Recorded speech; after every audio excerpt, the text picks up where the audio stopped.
everybody. Welcome. Thanks for joining us this evening. Welcome, everyone. We're so excited to have you here. We would love for you to use the chat box below to let us know who you are, what your connection with Dan is, if you have one, why you watched the film tonight. We would just love to hear something from you about the film. How much you love Jared for making this film, how much you love and miss Dan Nelson, what you learned. We would just love to hear something from you to say hello. So give us a little chat. Let us know who you are, where you're from.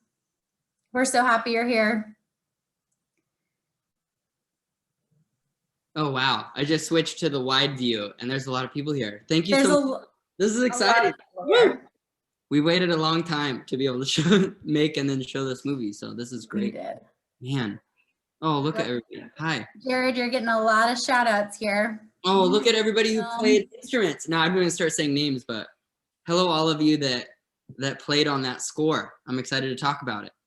I see a lot of Point Loma faculty and staff and musicians. Exciting. Oh man, we had 602 households watch the movie at the same time, Kendall. That's over 1,000. I cannot believe it. Wow. You have blown all of Homecoming out of the water. This is why we saved it for the end. We saved the best for last, right? Oh, man.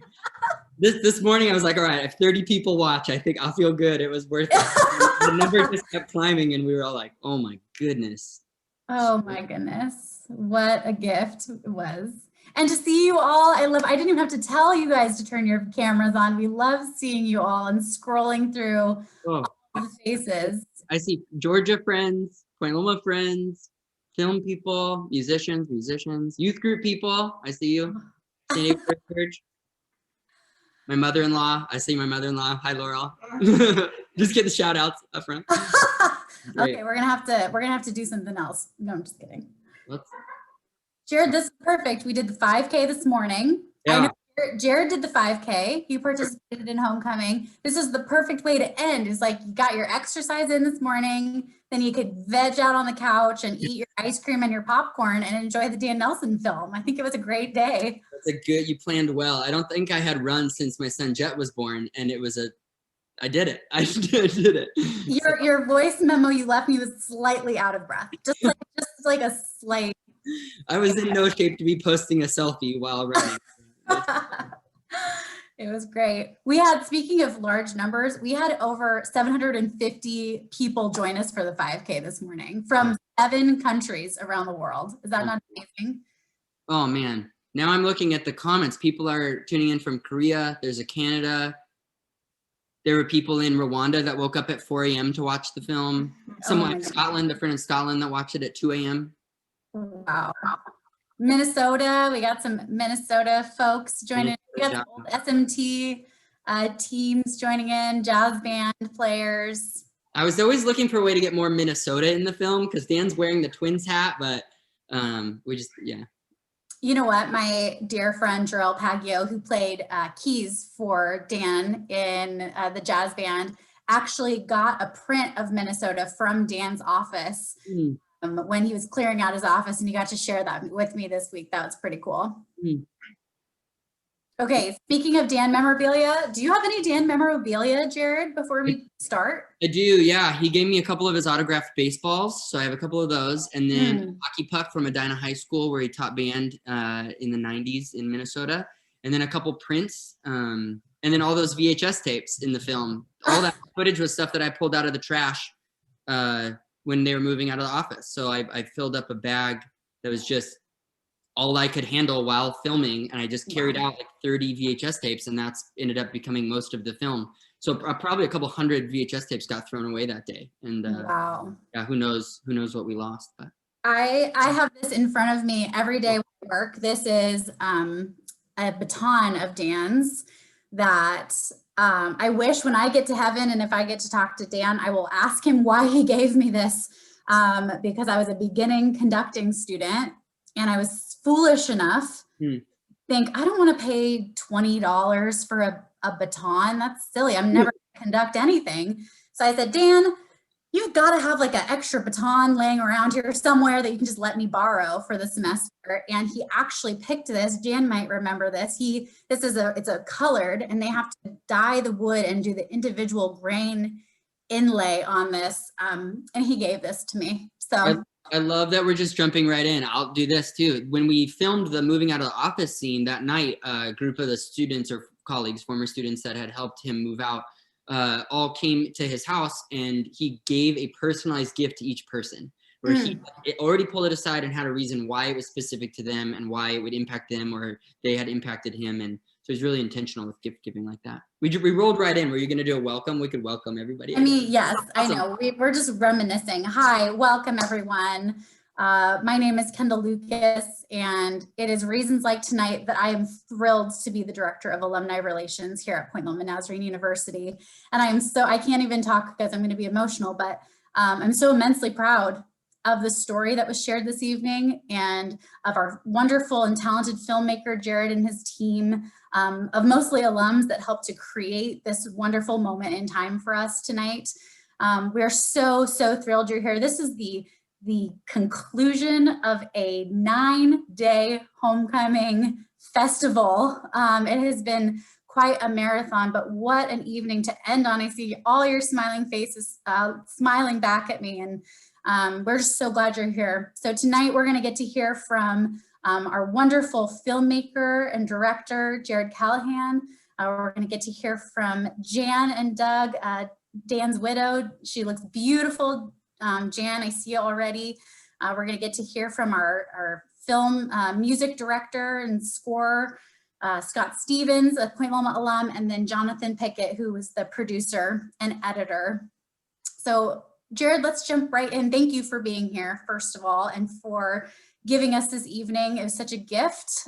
Jared, when I first saw the film trailer for this film, I left an embarrassing voicemail to you, just overcome with emotion, gratitude for you giving me like 30 seconds with Dan in that clip. And so I want to go back to the beginning. I want to go back to, is it 5 years ago?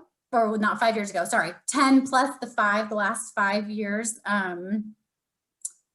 What made you think about, this is something I want to take my time, a lot of your time, to capture the life of Dan Nelson? And what did that time look like? What was the thought behind it? And then what was your time with Dan like?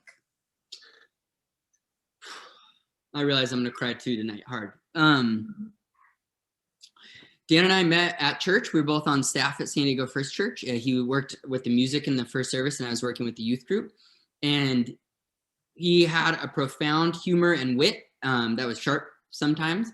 And he was sad. He was lonely. And we found ourselves sitting next to each other at staff meetings, and then sitting next to each other at staff lunches, and then going to baseball games together.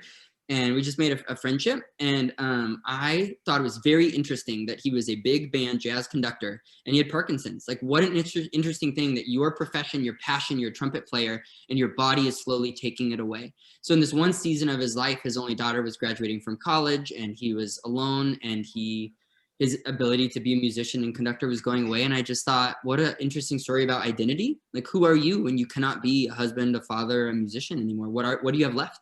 If you're in your early 50s, And so I said, we're both really busy, but is it okay if I just start carrying a video camera around and film some of your life? And we filmed about 18 hours of footage, and we both got busy that summer and nothing came of it. It just sat in my office, and I ran the youth group, and he went on with his life. And that summer he got the additional unfortunate diagnosis of ALS and was falling in love with Jan, and we were still friends and would talk, but we weren't filming anything.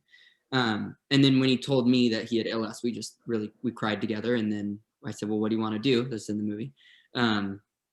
Let's just film the rest of my life. So I had no idea what I was going to get invited into. I have never walked that closely with someone through to death. And it profoundly shaped me and my life and who I became. Because I too am or was still work on not being an arrogant, prideful person. And I think that at that season of my life, I was really ready to engage that and the damage I had done to people with my ego. And Dan was dealing with it because death made him think about it. and legacy. So there's a lot of conversations about who are you in relationship. He would say it's all relational.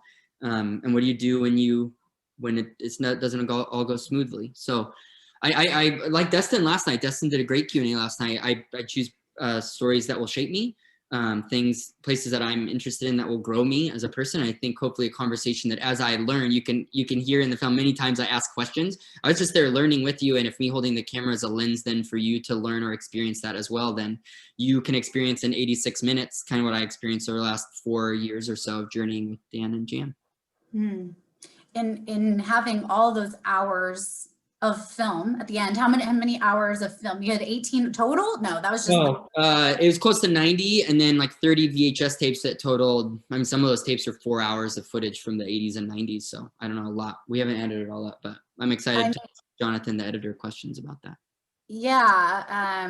How did you know where to start and what kind of story path to take? There were a lot of options. Dan was a multi-dimensional person.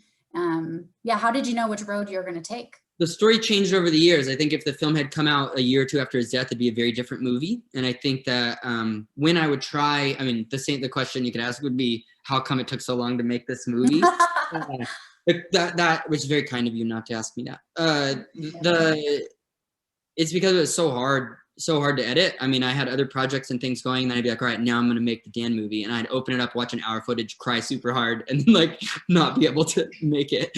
So I've been avoiding it kind of actively for years, a decade, while working on other projects and saying, oh, I'll get better. I'll learn. I'll make this documentary about my grandma. It'll be easier. Some of the same themes, but then I can learn and get better. So I feel like this film became a better film because of the time that it took to make it. So I didn't have the help I needed, that the team that has built this film, and we'll talk to you tonight, the film couldn't have existed any other way. So I'm really glad that we had to wait to make it like this. And then Point Loma's Virtual Homecoming became the perfect place for the venue, the kind of the private event venue for it to exist. And we needed that catalyst. I'll keep looking. Jonathan's going to pop in, the editor. We needed it. I mean, it lit a fire under us, and we worked harder in the last 3 months than I knew was possible to edit. At one point, there was people in 2 countries, 3 or 4 states, 6 computers or 7 computers editing it or working on the film at the same time in the last 2 weeks. And we exported the film last night, this morning. Talk a little bit about that, because I know that the lens that you looked at this film was for this audience, for a Point Loma Nazarene University community audience. That was, you said to me at one point, Kendall, this is a really cool opportunity because this might be one iteration of multiple iterations of this film, but the one that we're going to release now is for this audience. Kind of talk to me about that and why you chose to do it that way. Yeah, well, I mean, when you come through Point Loma, it is such a community, right? You recognize all of the faces, and it's not just the band people. Like every department has this, like the nursing department, the media comm department, like the lit program. Like everybody that comes through ahead and behind you, and you know what they're doing, and you just can't separate yourself from the fabric once you choose to be woven into Point Loma. I mean, it's a community that changes your life forever. So for the Point Loma community to be the first community to receive the film, it just made so much sense. Like, you are the film. You are all, and there's so many of you in this chat are in the film. And if you see it again, especially some of the split screen, you'll find bits where you're in it even more than you think you're in it. So our composer, Scott Stevens, I could see a couple of places where he's obviously in it. And I've probably seen this film like 40 or I don't even know, 40 or 50 times. And last night when I was watching it, I found a new time that Scott was in and just texted Scott, you're in the Scots. So yeah, it was the perfect way to debut the film with Point Loma. And we keep talking about the film like there's 4 or 5 tiers of what the film could be. And tier 1, the foundational, formational version of the film had to be for Point Loma. So let's get the big question out up front before we jump into other conversations. What is next for the film? Everyone's gonna want to watch it again. They're gonna want to rewind and pause and write down quotes, and they're going to want to help launch you further from this moment. So address that. What's next? Can they watch it again? What's the answer, Jared? Yeah, I want you to watch it 100 times. That'll be great. The film, we did not have permission yet to release the film. It takes some legal work and some fundraising and some music permission, and we need to pay some musicians. A lot of people work for a lot of free on this thing, and it just it takes work to release a film legally. So we can't show it to anyone. There will be no, sorry, I missed it, send it to me tomorrow. It is locked down until we can raise enough money to do some releases and some permissions. But eventually the hope would be that it will come out. It will be on streaming, and it would be on DVDs to purchase, and you'll be able to own a digital and/or hard copy version of the film. That will exist soon. If you want to follow along with that journey, the danfilm.com, you can put your email address, I think, in there, and you could donate there if you want. But we are gonna do some math in the next month and figure out how the film comes out into the world, because I think it goes far beyond PLNU. We did some test screenings, and people who didn't know Dan, who didn't go to Point Loma, are digging it. Like, they are connecting. Everybody dies. It's the great equalizer. It doesn't matter how old you are or what religion you are. Or if you went to Point Loma or not, like, everyone, if they're forced to sit with death like that, it's going to cause you to think about legacy. And I've been more grateful. I've been hugging my partner and my child with my hands and realizing, like, I can feed myself. And I think we can all use a dose of dark humor, laughing through death, engaging purpose and identity. So that'll play. And I really hope ALS communities and Parkinson's communities, we got to get this film. We got to get the film out. So. I'm just going to answer. There's a question that came in about festivals. Is this something that you're going to take to festivals down the road? Yeah, our festival version is like tier 2 or 3 is where we want to get. But again, you have to have releases for everything. The festivals make you sign a waiver that if they get sued, you get sued. So we can't release anything until everything's locked up. Yeah. Okay, great. Hey, at this point, I'm actually going to turn the chat box into a question box. So what we're going to do is, if you have questions for any of our speakers tonight, any part of the film, we're going to invite you to use the chat box to submit some questions. But at this point, I would love to invite the beautiful Jan and Doug into this conversation. Jan, Doug, thank you so much for being with us tonight. So thank you for thank you for having us, and beautiful job, Jared, and your team. You really captured who Dan was. And, there was some surprises. There were some things he said I didn't know that he said, because I wasn't there. And I kind of even forgot that you had interviewed me. I don't remember being in the condo in that green sweater with all those memories, but apparently I did. Yeah, I've never seen Jen wear that color, by the way. Look good. 2 things. One, someone in the room here just whispered, Jan looks good. So just that needs to be put on the record. And then this is quarantine hair. Sorry about that. No, you look good. And then 2, so that was after our honeymoon. We came back, and in April, I think, Sophie was the second camera person, and her and I just came and sat with you in the house, and it was a detail that got cut out of the film, but you were actually moving out. We weren't going to film anything, and then you said, Jared, I'm packing up the house. We're moving out and selling the house. So I came over, and that's why the kitchen's undone and the boxes are being packed up. So that was your last week in the house as well. Right. So it did look pretty bad, and it looked bad before I moved in. That's true. Not your fault. All the grace. You didn't get always a crock pot on the counter. That's like something I will never forget. I guess I should give slight context that I was a music student at Point Loma under Dan Nelson. And so I have this special relationship with Jan that I was reminiscing with some college friends this week, Jan, about remembering when Dan was texting with you about your reunion, and he was so excited, and he was a grumpy man. Like, he was not warm and fuzzy and like, ooh, giddy about getting to meet a girl. And to see this new slow smile develop across his face, so coy, when he was going to meet you for the first, reunion, for your college reunion. Jan, I want to hear from you. What was it like having Jared in your home, experiencing these really heavy end of life times alongside of you? I wonder, as you watch the film, how you reflect back on those times. Well, just a little bit of history. I knew Dan from 1971, and I did not like him. He was arrogant. He was snarky. He was not on my friends list. And then over the years, I had chances to interact with him, and for different reasons. We both lived in Kansas City for a long time. And then Then my sister worked in his office for a while. He became really best friends with my brother-in-law. There was this process of me getting to know who Dan was in a different way over quite a passage of years. So when we reconnected, it was just, he was to escort me to an event. And it quickly morphed into something more than that, which was pretty awesome. And it was like we were, you know, he didn't have time to think about being a cripple. You asked that question, and he really hadn't considered it, because he didn't act like a cripple. He didn't think like one. He just did the next thing that was on the list, the next ball game, the next service that he never, until the last Sunday of his life, he had never missed a Sunday leading worship at First Church. So he just kept living his life. And of course, I was helping make that happen for him, but that's just how we did. So the kind of the processing with Jared obviously happened. You heard it in the movie, but it was, I met Doug 5 years ago, and then we got married. And so then it was Dan's 6th anniversary of being gone, was about a week or so after Doug and I got married, and I fell apart. And I was remembering things that I had never remembered, or I hadn't been able, it just stuffed down a lot of things. And Doug was there for me, thank God.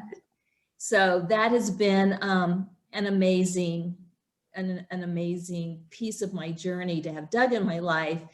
And Lauren loves him, and Dan's parents loved him, and Dean considers him a brother. It's just been pretty amazing to have someone in my life now, and I'm very happy, but who can also help me process still the sadness of losing Dan. And also to be able, it keeps him alive to be able to remember his stories. Absolutely. And so the stories come up, and Doug's just as eager to hear them as I am to share them. So Doug, thank you, Jared. Thank you, Kendall. Doug, I loved Dan's hope for Jan, that she would find a billionaire who treats her like a queen. And I just want to take the opportunity to say, I think she did good. I think she found what Dan had hoped for her. And I'm really happy to have you as a part of the next chapter of Jan's life. And I know that she is too. I would like to say something to you about that. Jan and I were having a conversation today about this whole thing going on, and she was sharing some more stories about Dan, and she thanked me and said, I love that I can tell you these things. I'm the one person in the world she can tell some of these things to. And I love that you don't get jealous. And I don't. I don't get jealous because of the love of Jesus for me. I feel worthy. And I don't get jealous because Jan loves me incredibly. And so I came out of divorce of a marriage that was not so good for a long time. And Jan loved me. Later, Jan loved me. So I said to her that I had some insight spiritually today as we were talking and praying about all this. And the insight was that someday in heaven, we're not going to be married to each other. We're going to be married to Jesus and he to us. And our relationship will be like the relationship that Jan and I and Dan have. I love that man. I've never met him, but he's special to me. And I think that's the body of Christ and what God is taking us to. And I'm done with my lecture. Thank you very much, Kendall. That's incredible. I didn't know that, Doug. I never asked if you met him. That's incredible. I'll tell you, Kendall, for me, tonight is big, but for me, the stressful night was Monday night. I got to show the version before we were even done with it to Jan and Doug. And I watched them watch the film, and Doug laughed super hard and teared up, but laughed when Dan said, I hope she marries a billionaire. And that was a great moment. I knew, like, oh, okay, then we're going to be good. If Doug thinks that's No. He said bazillionaire. You got to get this straight. Now get this straight. Dan would want you to get this straight. Bazillionaire. And I'm not, but we're doing okay. You guys are good. But I love the heck out of her. Yeah. Amen. You're a bazillionaire in a lot of other ways. He treats me very well. I am very loved. I am very, very privileged. Well, we are so glad that you could join us tonight. Jan and Doug, thank you for your support of the film being made, and of Jared. And Jared, I'm sure that, their support made this film possible, would be my guess. Yeah. I would like to give a shout out to Scott for his score. I would like to give a shout out to Jared for his eye for the story and for the people. And I'd like to give a shout out to Jonathan, who I've never met, the editor, Jonathan. Jonathan, yeah. Great editing. I mean, it really said the story. It was really well done. So even as a movie, it was very well done, I thought. Well, that was a perfect segue, Jan and Doug. Thank you for joining us tonight. We're actually going to bring Scott Stevens, our wonderful director of music and producer, and a dear friend of mine. Scott, thanks for joining us tonight. Thank you so much. Yeah, thanks everyone for coming to watch. I got a text from Jared during movies because, that's what you're supposed to do is text during movies. And when he told me, oh yeah, don't do that, sorry. And the permissions he's talking about, he's waiting for me to give permission to use the score for, All the legal write-ups that Scott. That's right. I said, it's all Scott. We're all just waiting on Scott. Tier 2, it's on me. Jared, I think you had some questions for Scott. Oh yeah, I'm just so grateful to you and all the musicians. I think my first question would be, and part of the reason that we connected to have you on anyways, I don't think people understand how much goes into scoring a film and how intentional you are when you approach the content and the subject. And so you were very close to it, I understand that. But from a music side, what are can you share like one or two unique things that you brought musically that people might not otherwise know about the score? Yeah, so one of the things, this is a real person's life, and I knew Dan, and it's weird to just kind of wade into like craft talk when it's like, wait, I'm attaching my craft to someone else's life, and especially Parkinson's. That was something where I was like, it feels like we should acknowledge this musically. And what felt right, and this is something we did on the trailer track, the big band track that you heard right at the end, there's a video of Dan counting off the jazz band. And when we were making the trailer for the movie, so way back when, I was like, it'd be kind of cool if Dan actually like conducted us. And so we did it. We set the tempo to that. And as I was watching the footage of, like a couple of versions ago than what you saw tonight, I kept thinking like, man, it would be really cool to be able to give conducting back to Dan somehow, because it was so important to him. And I started cueing into the Parkinson's. And if you watch his hands, his feet, his head, they all shake at slightly different tempos, if you will. And so what I did was I wrote down as close as I could, because Dan was a good band director, but if towards the end, the tempo was a little shaky. And I tried to write down what the numbers were, and then make as much as could, like as many cues as possible in the film, match those tempos as a way to honor Dan's conducting legacy. So that was one. I guess the second one would just be, we did something kind of fun called a cryptogram, which is total music nerd stuff. And huge music nerd. I know I'm a nerd. I'll acknowledge it. Yeah, go for it. Dan would love this though. Is I figured out, okay, there's a way to sort of devise on a keyboard like what note becomes what letter. And for those of you who, I won't bore you with the music theory, but when you look at a piano, like the white notes, it's just like C all the way back up to C. So C, D, E, F, G, A, B, C. So you can't spell Dan's name with only those letters. So some other composers developed like charts where it's like this note equals this. And so what you don't know is during the scene before the banquet at which Dan's speaking, is the chord progression preceding that spells Dan. So that's all I'll say about that. But there were lots of little things like that where it was like, how can we, imbue something meaningful on a level that will feel cohesive and honoring. Yeah, that is beautiful. And then as Dan says over and over in the film, it's all relational, right? So I'm an includer, Strengths Quest, Point Loma language. Can you explain maybe how to people that don't know how you included a bunch of former bandmates and how you got bits of things from them and how then you and Jack Gillette turned those into some cues that are throughout the film? Yeah, I should take a moment to thank Jack Gillette. I don't know if there's so many people on the board, but yeah, he's watching. Great.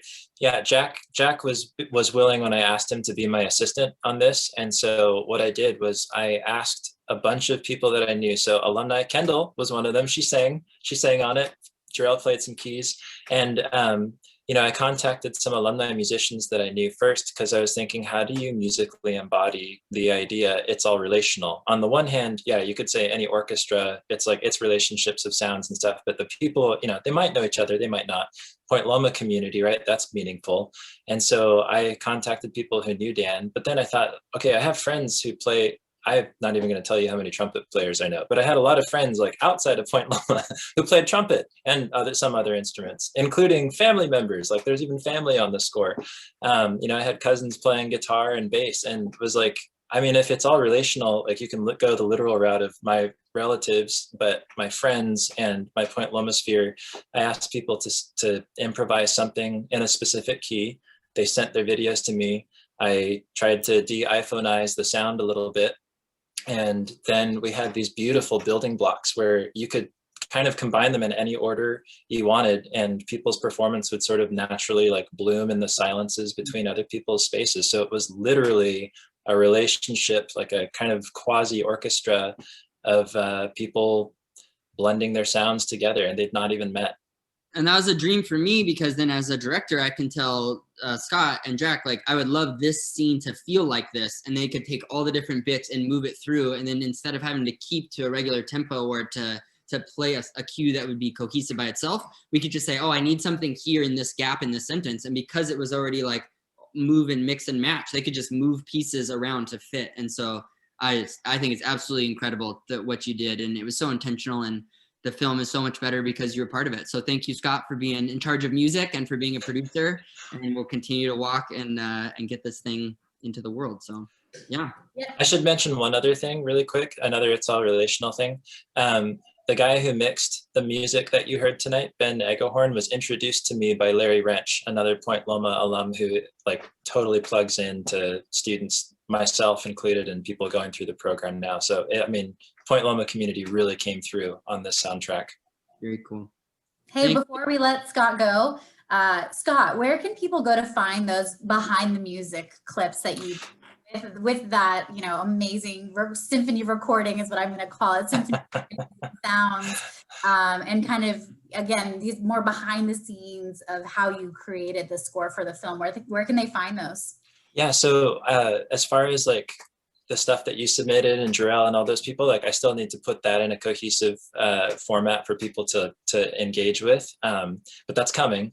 And the behind the scenes you can find on my YouTube channel, which I will post a link in the chat box. Perfect. If you send it to me, Scott, I'll send it out to everybody in the chat. That's perfect. Cool. Thank you, Scott. Thank you, Scott. Thanks, Jared. Thanks, guys. Love We it. appreciate you. Great work. Jared, I think you have your next interviewee in the same room as you. Yeah, this guy. We've been sitting at this exact desk for a long time. This is Jonathan's just been hiding. Go Point Loma. Go Point Loma. Hey, nice mug. This is Jonathan, producer and editor of the film. So Hello. Hi, Mom. Glad your Wi-Fi started working. Jonathan, what does it feel like to be handed over 100 hours of footage and then get told that we have to cut it down into an 86-minute movie? It's hard. It's hard because I feel like there are so many great moments and great stories that are a part of Dan's final years that aren't in the film, that Jared has some really cool ideas about how we can sort of do a filmed reenactment version of the movie that includes some of those really great bits. But yeah, it's daunting and it's really exciting. I also want to say I graduated from Point Loma in 2017. And as soon as I graduated, this is one of the first projects that I was hired onto by this guy. And the idea that it's done now is so exciting. And I'm just really grateful that Jared trusted me to help tell the story, because it's so personal to him and just so beautiful and profound and intimate. So yeah, I'm grateful to be a part of it. And it's cool that it's done now. I feel lucky to be part of it. We sit in these seats for a long time making the movie. You're looking at the computer screen where you all are is where the footage was. And to now have 130 plus people sitting with us is really fun. Favorite scenes or something that you saw in the raw footage that really jumped out at you, like that's a gold nugget, we're going to build the movie around these key moments? Yeah, there's this moment toward the end of the film in like the last 15 minutes where Jared is on the porch with Dan, and we had cut it in such a way that Jan was talking about the times that was really hard and some of the moments where Dan really experienced like a profound sadness, and Dan cries on camera, and it really struck me the idea that, you know, when you start to ugly cry on camera, you can't even move your arms to cover your face and to hide your face. And then, you know, Jan comes out and she sees that his eyes are red, and she asks him, you know, like, are you okay? Like, do you need Benadryl? Your eyes look really red. And all he can do is just turn his face away. And then, yeah, she goes to feed him, and there's this shared look between Jared and Dan, where he sort of looks at him, and there's this unspoken, like, we're gonna let that go. We're not gonna talk about that. And I think the moment that I saw that in the raw footage, I like said to Jared, like, okay, there's a movie here. There's like something really beautiful and profound that was captured because Jared was there with the camera and had built the relational bridge to be able to be there in that moment to show what's a really human thing, where, you know, you experience pain and you don't know if you should share that with someone or hide it from someone. And that was something that jumped out to me, is like, okay, this is going to be sort of maybe an emotional climax with him. We should build around this. And I tear up every time I watch it. Yeah. I'm so curious what questions are coming in. If there's any that pertain to the film or editing, you're in on it. I guess my last question then for you is a favorite scene. I mean, they rotate for us. Scenes that have been favorites drop down when you watch them 15 times, then come back up. The way you're currently sitting with the film, is there something that just really resonates with you? Every single scene where Jan is on camera is my favorite. That was one moment in the editing process where we learned to trust that the film was going to tell us how it wanted to be made. I first watched the raw footage of that. It was like 2.5 hours from when Jared followed her around the house and got a tour. And it was like, how are we going to cut this into like a 2.5 minute scene at the end of the movie after he dies? And yeah, chronological. If you just go in order, and then he dies and you go to a funeral, and then we're with Jan, it's like 2.5 hours into 2 minutes. Like, no way. Yeah, so the idea, that was something that I really learned on this project, was letting the footage tell you what it wants to be. And we had come to the idea that maybe Jan can then sort of participate in the narrative by allowing that scene to be a framing device that allows us to like cut back to it time and time again throughout the film. And Jan is just so lovely. I think it was fun to decide to figure out that the film is almost just as much Jan's as it is Dan's. So yeah, those scenes really jump out to me as special, and I'm happy that we discovered the way that footage should play a part of the grand scheme of the narrative. Thank you. A question that came in for Jonathan. It was about, and you as well, Jared, probably, the split screen. This person was wondering, you know, that was such an interesting choice for you to do a split screen of different perspectives of the same thing going on, or maybe even 2 different moments in time, you know, kind of next to one another. What pushed you to make that choice? I made a film, I co-directed a film with Russell Shaper about Point Loma alum Santiago Gonzalez that actually came out as a New York Times op-doc documentary. And it's called Saltwater Baptism. And in that film, we filmed that movie to be an 1.5 hours long. I filmed it to be an 1.5 hours long feature. And as we started editing, we realized, oh, there's too much. What can we do? How can we solve some of these things where we wanted to go really wide and really tight at the same time? And in the editing in San Diego together in his upper room, I just went, oh, 2 screens. Let's do 2 screens. And let's just try it. It'll probably fail. It'll be too much. And we started pairing these really wide shots with really close shots, and it worked. It was awesome. So that was the first time I had used that. When Jonathan started cutting stuff together, I didn't say anything about 2 screens. I came down to watch some rough stuff that you'd been assembling, and he was 2 screening it. So I don't know, why did you... You've seen Saltwater Baptism. Yeah. Okay. Definitely came up with it all by myself. Yeah, it was a fun exercise in figuring out what does the style of the editing look like. You know, the last documentary that we made together was very observational, and the working approach to the editing was how can we cut this together in such a way that it makes the audience feel like they are 100% in the shoes of the characters and they're experiencing the events in real time. Yeah. And so this film very much felt like a breath of fresh air, where we could say, like, no rules apply. Like Yeah. the only rule was don't be boring. And so we can do, let's jump cut. Let's cut people off in the middle of sentences. Let's put two images on screen together and see the way that seeing two things at one time can add extra meaning than if you had seen them back to back. And so one scene that jumps out is we had really been interested in showing, like, you know, just how hard is it for Jan to get Dan up the stairs. And if you just show that in one unbroken 2.5 minute take, it's like, okay, how do we make this engaging? How do we make it interesting? It's brutal. But there's a lot of depth that comes to that moment. If you can see an unbroken minute-long take of how hard it is to get him up the steps on the left, and then to see on the right side an image that is 2.5 years in the future of Jan talking about it and not being able to remember it. And we realized at that moment, like, okay, there's something really special that we can, and because we're going to jump around in time and we're not going to just show this thing chronologically, that felt like a way to be like, that was a big freedom when we realized we weren't going to go in order. And then we went, oh, we can play, and what do you need to know when you need to know it, for sure. And it makes the movie a choose your own adventure. You get to choose what you're watching when you watch it. I saw 2 new things last night at the 40th or 50th watch, because unless you make yourself only watch one side, you're going to miss stuff. So I just think you have to watch it 10 more times to get everything. Which is fun, because then you're building what you need the film to be in that moment, which I really appreciate too. So yeah. Jonathan, I'm making the assumption that you did not get to meet Dan while he was alive. Is that correct? That's correct, yeah. I'm curious if the two of you ever disagreed over a portrayal or a cut of the film. Was there anything where you saw it differently, because you have two different perspectives of this man? You know, one, you have the filmed version, and then Jared has his own experience. What was that like? Yeah, well, one thing really early on was, you know, Jared handed over the footage and was kind of like, I don't really know what this is. I know that I filmed a lot of myself, you know, miking up Dan and helping carry him up the stairs and stuff like that, but I don't know if we'll use that at all. I had a gut feeling that I should film that, and I don't know what it will be. Maybe there's a version of the film where, you know, my voice is never in it, my appearance is never in it, and it's just a regular sort of documentary.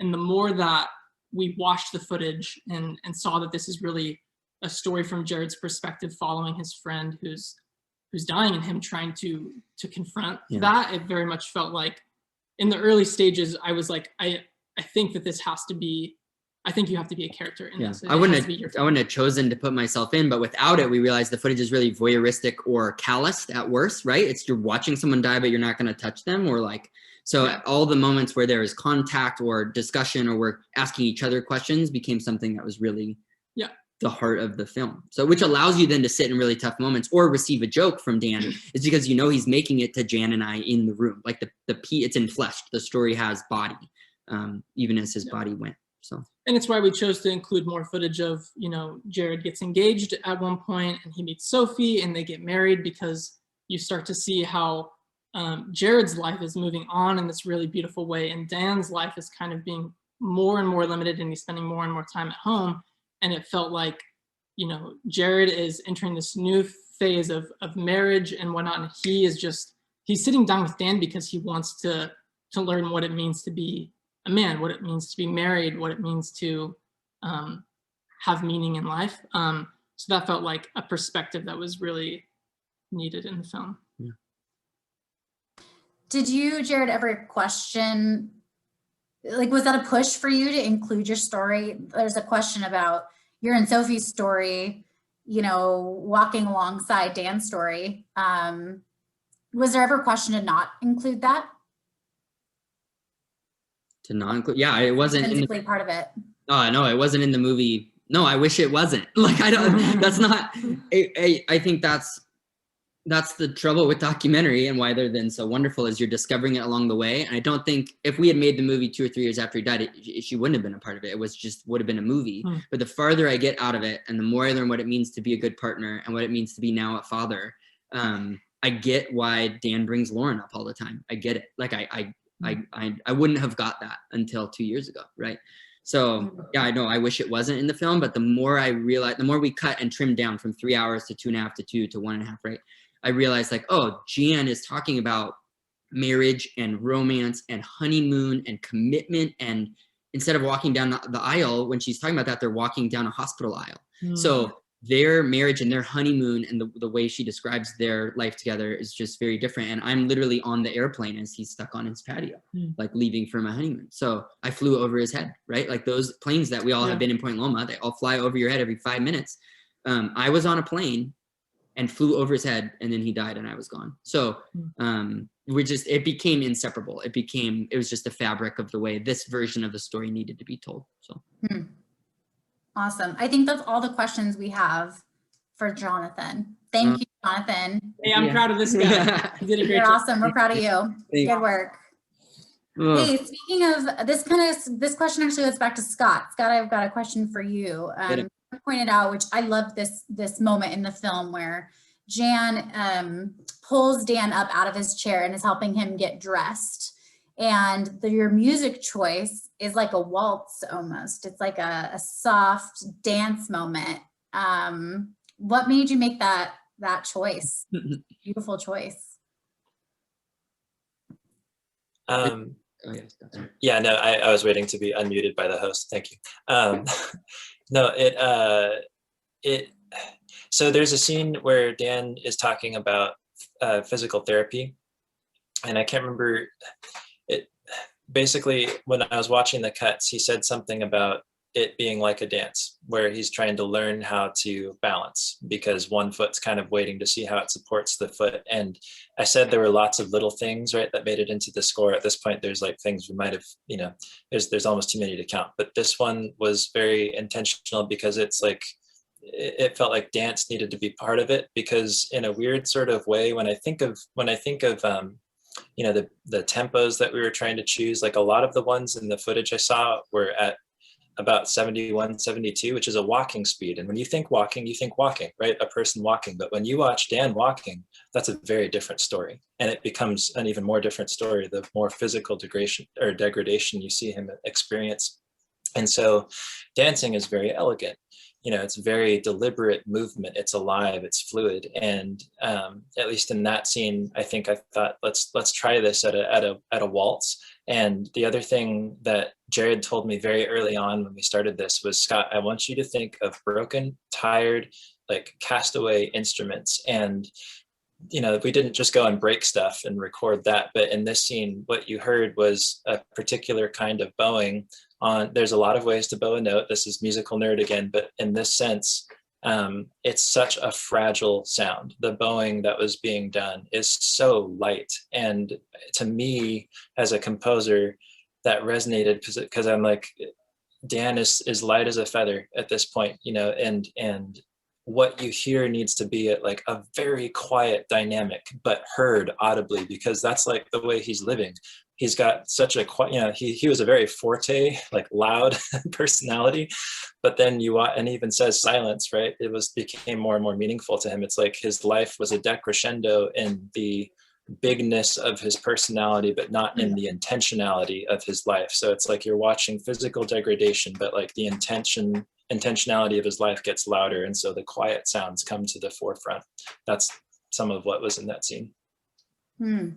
Scott, while I have you on here, there's a question I'd love for you and Jared to answer. I wish I could ask all of my colleagues who knew Dan this question, but the question is, what did you admire? I'll ask Scott to answer first and then Jared. What did you admire most about Dan early, before his body began deteriorating, when you first met him? And what did you admire most during his final weeks and months? Well, one thing I can say that has impacted me till today is it's all relational, which is going to be a lot of people's answer because it was his maxim, and he repeated it for a reason. And but he also introduced me to a poet named Rainier Marie Rilke. I don't know if I'm pronouncing that right, but there's a quote, and I'm going to botch it, but it's essentially like, let everything kind of wash over you. You might not have the answer right now, but you live the question and you may live into the answer. And I think that Dan was someone who didn't have an answer for a lot of the whys of his life, but he chose to live in a very deliberate, obedient, compassionate way, especially more towards the end. You heard him say, I hope I'll be remembered as being more caring than I was for a lot of my life. So that, and then I lost the thread. I got so into that first part of the answer. Maybe I covered it. What was the thing that you admired most about him in his final days? The same? Something different? I would say the same. I think, I think. Oh, did we lose Scott? Yeah. Culture of youth and vibrancy. Sorry, we lost you there for a second, Scott. We heard youth and vibrancy. Yeah. Can you hear me now? Yes. Okay. So yeah, youth and vibrancy, right? That's what we'd rather be all about as a culture. But you watch Dan go, okay, here's the time I have left. And I don't even know, I don't have that definitely. How do I live with purpose? And so, yeah, I guess the short version is yes to that. My first answer being the same for the last, because he just did things with so much intention. He pushed people the wrong way so early in his life, right? Doing that too intentionally. But watching that force get redirected, it gives us all so much agency in our life, because pandemic hits all of us, right? Like, you have to stay home, there's things changing, but you still have agency. You can still live intentionally and do good. It's interesting. I mentioned at the beginning as we started that Dan was kind of gruff when I met him personally and rubbed people the wrong way. But as I was reflecting after watching the movie the first time myself, I thought, no, you know what it was? It was that Dan was the most honest person I had ever met. He was the most authentic person I had ever met.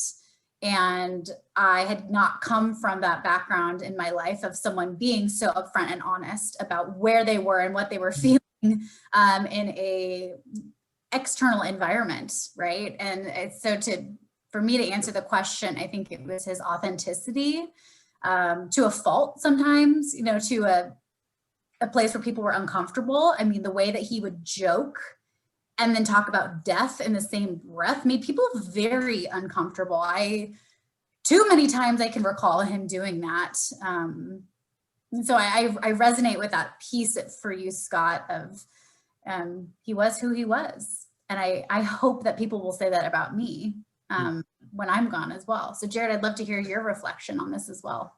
Yeah, first it would probably be he was always learning. He was living out loud. He would say if he didn't know. I mean, he was funny, but I think it was always his willingness to always be learning.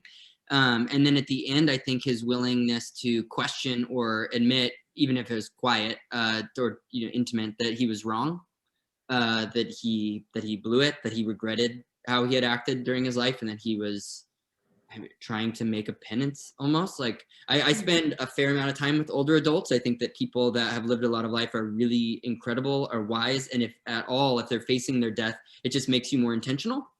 When I filmed the movie about my grandma, and then we have some fantastic professional jobs that we've been able to take with some senior living communities. And I just think when you hang out with people who have lived some life, they either are one or two ways. They're either completely hard and are terrible, bitter human beings that you don't want to hang out with, but they can also be incredibly soft and wonderful and intentional and smart and learning, and it's just so dynamic and inspiring. So I think it just inspires gratitude, and I think death brings that to your doorstep. For Dan, he wished that he had 15 or 20 more years of teaching, right? But he didn't, and as soon as he had to realize what he had left, it caused some mourning, but also some deep gratitude and intentionality for how you're going to spend your days. And I don't want to wait until I'm in my last season of life before I'm that intentional.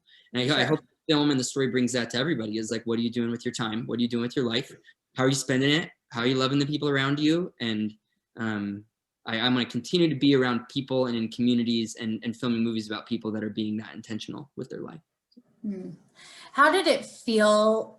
He made two pretty bold statements to you, I think. One was the statement around the regret he had, I think, about treating people poorly and how he wanted to be remembered as somebody differently. I felt like that was a very strong, can you imagine being able to state that on film for people to see, like actually hear you make that statement, I think. And he didn't do it for us all to hear it, but he did it for himself, I think. How did that feel, witnessing someone kind of admit that fault, I guess, in their life, and the morning that they didn't have the time, left to go and make amends in those areas?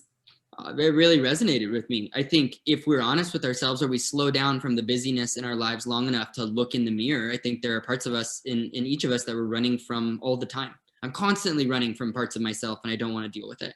And Dan definitely tried to do that, right? Until he literally couldn't get out of the chair to run from it anymore. Or your spouse falls asleep and leaves you in a chair and you have to sit awake for hours and hours in your own dirty diaper thinking about your life.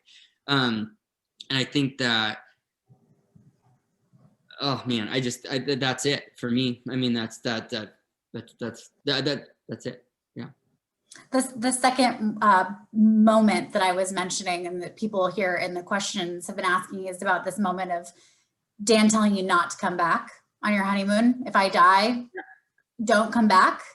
Not everyone knows here, but you guys were gone for a long period of time on your honeymoon. It's not like it was like a week that you were going to come back. It was an extended period of time. Yeah. How did it feel kind of knowing? I mean, did you kind of have that feeling like, Dan, it might not be here or probably will not be here when I get back? How did you hold that knowledge each day while you were away, knowing that could have been the last conversation? You know, you ask him that question, right? Do you think that this could be our last conversation? Do you think about this is the last time I'm going to do X, Y, Z? Did you have that moment? I guess part of me I was in denial. No, I mean, I think I said to him on the porch, yeah, well, I'll get back December 9th. I'll see you December 10th. What if I can't understand you? So I definitely, part of me thought like, yeah, you're never going to admit to anyone like, well, you're probably going to die, right? Like it wasn't there, but some of it had to have been because I never filmed myself driving to his house before. That wasn't part of the routine. And so when I got in the car, I knew something was different. I filmed myself. I think I filmed the whole thing. I walked out at my front door. I locked the door. I walked out to the car. I unlocked the car. I drove. I looked at the camera. I put it on the dashboard. And then when I walked to the door, I didn't do that. That wasn't part of our routine. And then it just happened like they hadn't come downstairs yet. They were upstairs. So I had to kind of like let myself into what felt like a ghost living room. There are 2 empty wheelchairs. His chair is empty. Dishes and breakfast. I walked through the ghost of someone who had been there and up to discover my friend who was looking like a skeleton and needed the neighbor, Tim Hall, to help him get down the stairs, right? So part of me knew, and then the most of me was in denial, for sure. Yeah. Okay, as much as I feel like we could talk for hours in this community, we are getting so many positive comments that I'll get to share with you at another time, Jared, and your wonderful filmmaking team. I'm going to ask you one more question before we end formally for tonight, but we might have to jump on and do this again because I think there's just so many stories to be shared. I wish we were in a large room having a potluck with crock pots everywhere and sloppy joes. I know Dan would. Good music. White smiling. Yep. Float, soft jazz, smooth jazz. No smooth jazz. No smooth jazz. Jan might like the smooth jazz, but no smooth jazz for Dan. First, I want to make the comment that Dan would be so pleased. Jared, Dan would be so pleased, and it's because he told you to tell the truth, and I think you told the truth, and it's not a pretty truth, and it's impactful. It's going to impact a lot of lives because you told the truth, and I think that's an extension of Dan's life. You just extended Dan's life for those of us who knew him and those of us who did not. You let us welcome his story into our home for the evening. So I just want to thank you for that. But the question I'm going to ask you as we close is, we've got PLNU students on this call who didn't know Dan. They're current students. When they heard about this special story we were going to share, they were very excited to tune in tonight, and they're wondering, what do you hope PLNU students of the future know about Dan? Like, what is the legacy here that you hope this story will continue to spread through the Point Loma community specifically years and years to come? That's beautiful. Okay. Well, let me then end with thank you to everyone. Thank you for watching. Thank you for everybody who's in the credits. And then if I forgot you, I'm sorry. Thank you for everybody who literally Point Loma alumni made this movie possible. And thank you for everybody who gave. There's key players here who have given and have donated, and people are donating now, which is very cool. just thank you. Literally, we're independent, truly independent filmmakers. There's nobody backing us. People, musicians, not only didn't get paid, they paid to work on this film. So it's just, thank you a million. The future, forward spin. Well, I think it's all relational. There's a bench. One of the versions, tier 2 or 3 of the movie, will include the idea that there's a bench on campus. And I'm always fascinated in life when you go by, there are always benches, right? But plaques, little plaques, there's some in San Francisco, they're just everywhere, it's near where we live. And they just say, this person lived their life and you get one sentence, right? They were born here, they died here, here's a sentence, and here's what they were, right? Sit in memory of them. This flagpole is in memory of them. This building's foundation was in memory of them. And I just think it's so interesting that you will live, all of you watching this will live your blip on this earth. It's Ash Wednesday, right? So perfect Lenten reflection. You will die, and your whole life can get summarized in what someone puts in a 2x3 bronze plaque on a bench, if you're lucky, maybe. So there's a bench. There's a bench outside of Cooper. Jan did a bunch of fundraising and was awesome, and they some key people, Kelly Mitchell, everybody came together and helped make this bench exist. And PLNU students walk by it, sit on it, wait in the CAF line, and pass it, and don't read it, and don't know who he is. And I think that in one bit, this film allows people to engage the story of someone who lived and died before them. And he walked your same halls. He dropped bowls of soup because of his Parkinson's in the same CAF where you have eaten. He graduated, or he led graduation in the same Greek where you graduated and your friends and family will graduate. So, and then you've been in Krill. You've sat in the same seats that his wife and his parents sat in at his memorial concert, and you've sat in there for Krill events. So I think any time that we can back out as PLNU community members and see the way that our fabric is interwoven with other community members, it makes us better. It makes us a better community. It makes us better people. It asks you how you're currently engaging with your neighbors in your community, and invites you to continue to do so. So I hope PLNU students, someone will come to Point Loma in 10 years, someone who's in junior high right now comes to Point Loma, and however this exists or whatever is around, or the endowed scholarship that exists in his name, some junior high right now in 5 or 8 years is going to get an endowed scholarship because of Dan Nelson, and maybe they'll see the film, and maybe they'll live their life a little bit differently because it exists. So, Amen to that. Amen to that. Yeah. May we all go forth and share the relational love that Dan taught us to love one another, and to share our story authentically. Would you say that's true? Amen. Yeah. Thank you, family. Thank you, Point Loma family. It's been an honor to share this evening with you. Have a great night. Bye. Thanks, Jared. Thanks, Kendall.